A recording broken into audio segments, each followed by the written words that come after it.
सुस्वागतम सुस्वागतम सुस्वागतम. नमस्कार, मी शिवानी हरबळे. नमस्कार, मी ज्ञानेश्वरी कोरके. आजचा दिवस एकदम खास, कारण आज आपण साजरा करतोय शिक्षक दिन. म्हणतात ना, विद्यार्थी म्हणजे अपूर्ण कथा आणि शिक्षक म्हणजे त्या कथेला शेवट देणारा लेखक. चला तर मग टाळ्यांच्या गजरात करूया या कार्यक्रमाची धमाकेदार सुरुवात.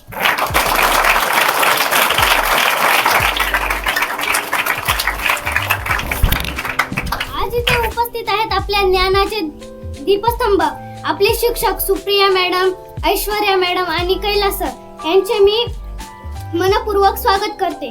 कार्यक्रमांची सुरुवात शुभ होण्यासाठी आपण सर्वप्रथम करूया दीप प्रज्वलन. मी आमच्या गुरुवर यांना विनंती करते की त्यांनी सरस्वती देवीच्या मातेच्या प्रतिमेचे पूजन व दीप प्रज्वलन करावे.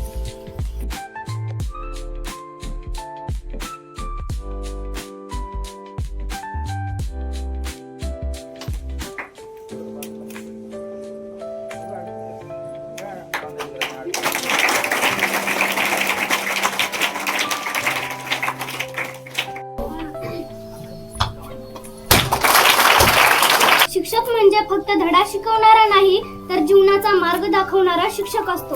आज आपण आपल्या शिक्षकांना आदरार्पण करून त्यांचे आभार मानण्यासाठी इथे जमलो आहोत. ज्यांनी आम्हाला एक्स आणि वायच्या गोंधळातून मार्ग काढायला शिकवला, अपूर्णांकाला पूर्ण करायला शिकवलं, बेरजेत मैत्रीत व वजाबाकीत दुःख कमी करायला शिकवलं, त्या सर्वांच्या आवडत्या ऐश्वर्या मॅडम यांचा सत्कार करण्यासाठी मी अस्मिता, दर्शना, वेदिका, अनुष्का यांना आमंत्रित करते. ज्यांनी आम्हाला पाढ्यातून संयम, सूत्रातून नियम, आकड्यातून आयुष्य मोजायला शिकवलं, अशा सर्वांच्या लाडक्या सुप्रिया मॅम यांचा सत्कार करण्यासाठी मी ईश्वरी, आकांक्षा, वैष्णवी, आरोही यांना आमंत्रित करते. Now it's time to welcome the one who makes English easy and interesting for us. इंग्रजी फक्त भाषा नाही, तर जग बदलण्याची एक खिडकी आहे. ती खिडकी उघडून दाखवणारे आमचे इंग्रजी विषयांचे मार्गदर्शक, संस्कार कोचिंग क्लासेसचे संस्थापक, संचालक श्री कैलास सर यांचा सत्कार करण्यासाठी मी करण, कार्तिक, श्रेयस भुजंग यांना आमंत्रित करते. गुरु हाच तो दीप आहे जो स्वतः जळतो आणि इतरांचं आयुष्य उजळतो. शिक्षकांविषयी थोडक्यात मनोगत व्यक्त करण्यासाठी येत आहे आकांक्षा. सर्वप्रथम सर्वांना माझा नमस्कार. माझे नाव आकांक्षा माधव पिंपळे. मी आज तुम्हाला 2 शब्द सांगणार आहे, ते तुम्ही शांततेने ऐकून घ्यावी ही माझी नम्र विनंती. कैलास सरांनी मला नावाच्या स्पेलिंग शिकवल्या, मॅडमनी चांगले संस्कार लावले, प्रगती केली, मॅडमनी गणित शिकवले, पाडेपाठ करून घेतले आमच्याकडून. जाताना एवढंच बोलेल की आग बुझाने में पानी कम आता है, आग बुझाने में पानी कम आता है, मेरे हर सक्सेसफुल के पीछे मेरे गुरुजी का नाम आता है. Happy teachers day. पण जसं जसं तुम्ही भविष्यात मोठे होसाल, जसं जसं तुम्ही पुढे जासाल, तसं तसं तुम्हाला शिक्षकाचं योगदान जास्त लाभणार आहे. आयुष्यात जर मोठी भरारी घ्यायची आहे, तर तुमच्या पाठीमागं कोणातरी एका शिक्षकाचा हात असल्याशिवाय पर्याय नाही. वडीलधाऱ्या माणसासोबत कसं बोलायचं, या सगळ्या गोष्टीचं मार्गदर्शन देणारा जो व्यक्ती तुमच्या आयुष्यात असतो, तो म्हणजे शिक्षक. मग तो शाळेतला असेल, क्लासेसचा असेल, अथवा शिक्षक म्हणजे नुसतं पुस्तकातले धडे शिकवणारा किंवा पुस्तकातले पाठ शिकवणारा व्यक्ती नाही. शिक्षक म्हणजे कोणीही असू शकतो. तुमची आई तुमची शिक्षक असे आहे, तुमचे बाबा, तुमच्या घरातले व्यक्ती जे तुम्हाला पावला पावलावर प्रत्येक गोष्टीचं ज्ञान देत असतात. ज्या गोष्टी तुम्हाला समजून घ्यायच्यात की ज्या गोष्टी वाईट आहेत, ज्या गोष्टी चांगल्या आहेत, ह्या दोन्ही गोष्टीचं ज्ञान देणारा व्यक्ती म्हणजे शिक्षक. एक गोष्ट ध्यान ठेवा, म्हणजे शिक्षक होणं म्हणजे फक्त नोकरी नाही, कारण त्यालाही भाग्य लागतं.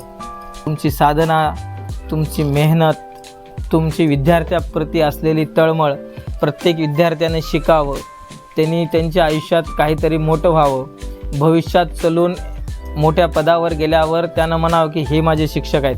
कैलास सरांकडे मी 10वीपर्यंत होतो, त्यांच्यामुळं मी आज इथं उभा आहे. हे प्रत्येक शिक्षकांची एक आशा असते की माझंही भविष्यात त्यानं नाव घ्यावं. आणि शिक्षक होणं, मी तुम्हाला आत्ताच म्हणलं की खूप भाग्याची गोष्ट आहे. मारणं याच्या मागचा उद्देश नाही की तुम्हाला प्रत्येक गोष्टीत मारावं, तुम्हाला प्रत्येक गोष्टीत टोचून बोलावं.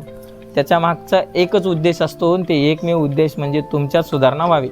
तुमच्या आईवडिलांना आमच्याकडे घालण्याचं कारण काय तुम्हाला माहीत आहे की प्रत्येकाच्या आई बाबाची एक तळमळ असते की माझं लेकरू शिकल, माझं लेकरू इकडे कैलास सराकडे टाकल्यानंतर तरी शिकेल, त्यांच्या भीतीपोटी तरी अभ्यास करेल, गावात बिनकामाचं फिरणार नाही. गावासारख्या ठिकाणी येऊन आपली ही आपण जी चळवळ उभं केली त्याच्या मागचं कारण आहे फक्त गाव गाड्यातला विद्यार्थी शिकून मोठं व्हावं. शहरातल्या विद्यार्थ्यांना सगळ्या सुविधा मिळतात, पण एक गोष्ट लक्षात घ्या, गावात तुम्हाला एज्युकेशन शहराच्या लेवलचं मिळावं. प्रत्येक गावातला विद्यार्थी शिकून मोठं व्हावा. 10 वर्षाच्या नंतर तुम्ही पाहसाल की आपल्या गावातले प्रत्येक घरातलं एक तरी माणूस हे नोकरीला लागलेले दिसेल. हे तुम्ही बसलेले किंवा माझ्या हाताकडून आतापर्यंत गेलेल्या 2-3 10वीच्या बॅचेस, त्या बॅचमधले विद्यार्थी, तुम्ही, अजून त्याच्यानंतर तुमच्यानंतर येणारे सर्व विद्यार्थी, हे आज नाही उद्या चालून भविष्यात मोठं. तुम्हाला भविष्यात चालून मोठं व्हायचं आहे का नाही? नाही. आणि ह्याच गोष्टीसाठी आपण गावात आज क्लासेस घेतोय. पण आज एक गोष्ट लक्षात घ्या की ह्याच मुली, आज अँकरिंग करालेल्या मुली तुम्ही 1-2 वर्षानं बघसाल की त्यांचं परफेक्शन काय असणार आहे. ते समोर चालून मनानं उभं राहून माईक हातात घेऊन अख्खा कार्यक्रमाचं नियोजन करणार आहेत ते. आणि ह्याच गोष्टीसाठी आपण हा कार्यक्रम आयोजन केला. ह्या कार्यक्रमाचा उद्देशच ते आहे की गावगाड्यातला विद्यार्थी हा सर्व क्षेत्रात, खेळात असेल, सूत्रसंचालन असेल, भाषण असेल वा अजून कोणती, शाळेमध्ये स्पर्धा परीक्षेमध्ये तर तुम्ही कशातच कमी नाही, हे तर मी आजही सांगायला तयार आहे. ह्या छोट्याशा गावातील विद्यार्थीसुद्धा आज कुठंच कमी नाहीत. पण सर्व क्षेत्रामध्ये गावातले लेकरं आज चमकले पाहिजे, हाच एकमेव उद्देश घेऊन आपण आज हे काम करतोय. समजाला की नाही? शिक्षक म्हणजे कोण आहे? तुमचे आई वडील तुमच्यावर खूप प्रेम करतात, काय देतात तुम्हाला, अनेक काय देतात, पण सर काय देतात याच्यावर लक्ष दिलं का तुम्ही? ज्ञान देतात. आलं लक्षात? हे ज्ञान कोण देत आहे? सर देतात. बरोबर आहे? मग तसं तुम्हाला आई वडील, भाऊ, आज्या आजी सगळे काही देतील, पण ज्ञान देणारा एकच व्यक्ती आहे तुमच्या आयुष्यामध्ये भेटणारा. कोण? शिक्षक. हां, एवढं बोलून मी बंद करतो.